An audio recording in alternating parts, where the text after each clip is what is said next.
शरदचंद्र पवार जे नाव होतं बाजार समितीला ते झाकण्यात आलं होतं आणि त्याच सभेमध्ये मोदीजी असं म्हणताय की पवार साहेबांनी काय केलं कांद्याच्यासाठी. ते कधी काय केलं हे सांगतात.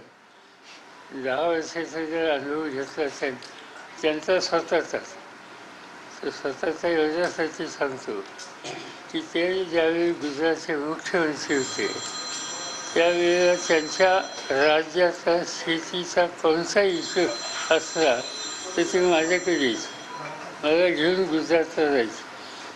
एका वेळेचं असं झालं की मी इस्रायलला चाललो होतो आणि मोदींनी मला फोन केला की मला अमेरिकेने त्यावेळी त्यांचा विसा नाकारला होता. त्यांनी सांगितलं मला इस्रायलला जाऊन तिथं सगळी तुमच्यावर करायची इच्छा आहे. ती मला घेऊन गेलो. इस्रायलमध्ये ॲग्रिकल्चरची टेक्नॉलॉजी, रिसर्च या सगळ्या गोष्टी त्यांना सविस्तरपणाने 4 दिवस दाखवले.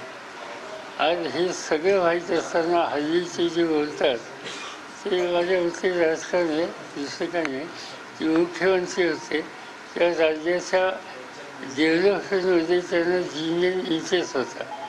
आता त्यांना जिनियन इंटरेस्ट राजकारणात आहे.